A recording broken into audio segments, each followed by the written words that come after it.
November 3rd, Ezekiel chapter 7, verse 1st until chapter 9, verse 11. Moreover, the word of the Lord came unto me, saying, Also, thou son of man, thus saith the Lord God unto the land of Israel, An end, the end is come upon the four corners of the land. Now is the end come upon thee, and I will send mine anger upon thee, and will judge thee according to thy ways, and will recompense upon thee all thine abominations. And mine eye shall not spare thee, neither will I have pity, but I will recompense thy ways upon thee, and thine abominations shall be in the midst of thee. And you shall know that I am the Lord. Thus saith the Lord God, An evil, and only evil, behold, is come. An end is come, the end is come. It watcheth for thee, behold, it is come. The morning is come unto thee, O thou that dwellest in the land. The time is come, the day of trouble is near, and not the sounding again of the mountains.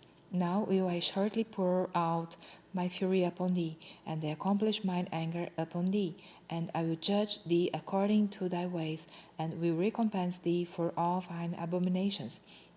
And mine eye shall not spare, neither will I have pity. I will recompense thee according to thy ways and thine abominations that are in the midst of thee. And you shall know that I am the Lord that smiteth. Behold the day, behold, it is come. The morning is gone forth, the road hath blossomed, pride hath budded. Violence is risen up into a rod of wickedness. None of them shall remain, nor of their multitude, nor of any of theirs, neither shall there be wailing for them. The time is come, the day draweth near. Let not the buyer rejoice, nor the seller mourn, for wrath is upon all the multitude thereof. For the seller shall not return to that which is sold, although they were yet alive. For the vision is touching the whole multitude thereof, which shall not return. Neither shall any strengthen himself in the iniquity of his life. They have blown the trumpet, even to make all ready, but none goeth to the battle. For my wrath is upon all the multitude thereof. The sword is without, and the pestilence and the famine within. He that is in the field shall die with the sword, and he that is in the city, famine and pestilence shall devour him. But they that escape of them shall escape, and shall be on the mountains like those of the valleys, all of them mourning, every one for his iniquity. All hands shall be feeble, and all knees shall be weak as water.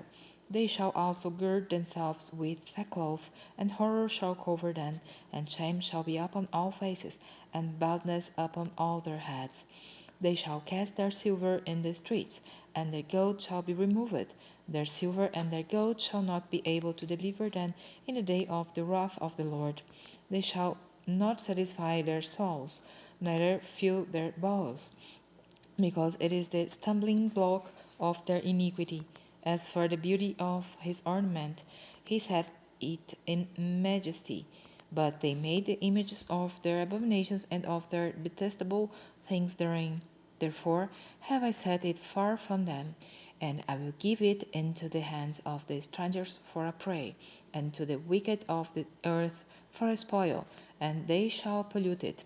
My face will I turn also from them, and they shall pollute my secret place, for the robbers shall enter into it, and defile it. Make a chain, for the land is full of bloody crimes, and the city is full of violence. Wherefore I will bring the worst of the heathen, and they shall possess their houses. I will also make the pomp of the strong to cease, and their holy places shall be defiled. Destruction cometh, and they shall seek peace, and there shall be none. Mischief shall come upon mischief, and rumor shall be upon rumor. Then shall they seek a vision of the prophet, but the law shall perish from the priest, and counsel from the ancients.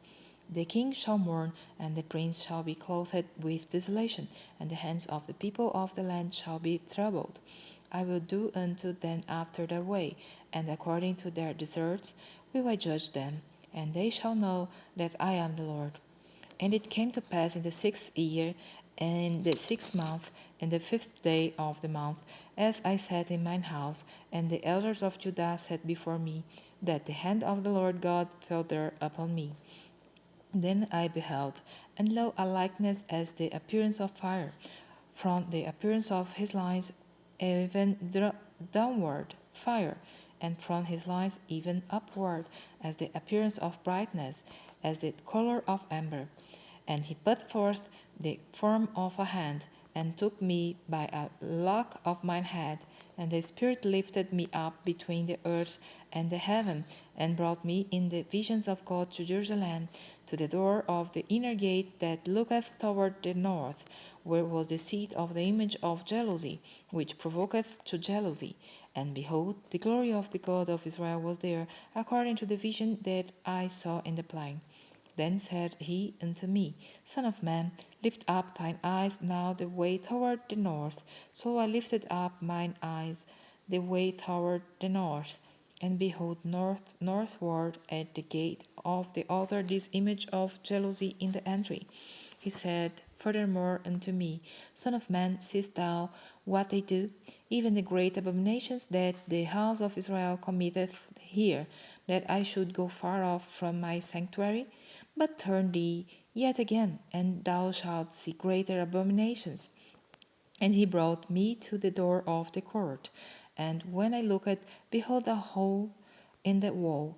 Then said he unto me, Son of man, dig now in the wall. And when I had digged in the wall, behold a door. And he said unto me, Go in, and behold the wicked abominations that they do here.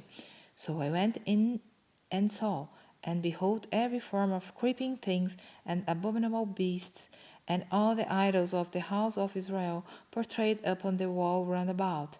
And there stood before them 70 men of the ancients of the house of Israel.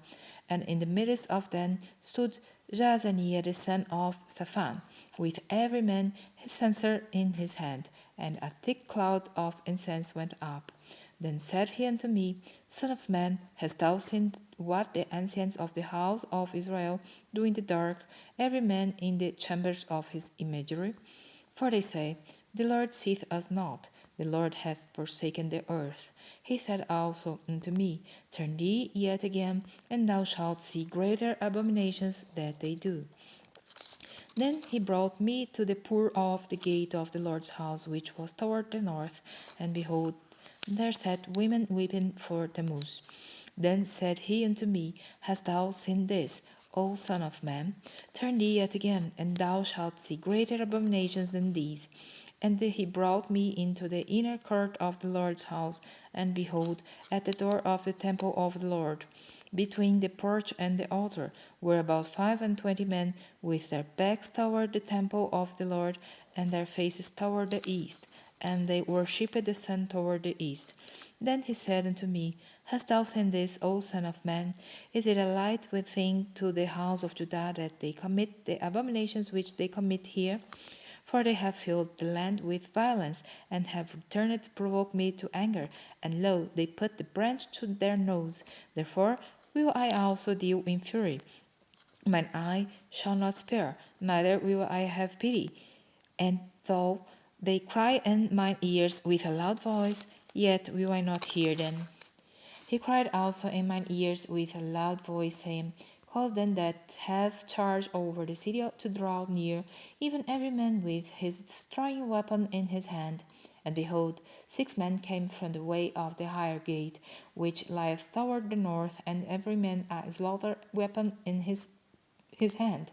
And one man among them was clothed with linen, with a writer's inkhorn by his side. And they went in and stood beside the brazen altar.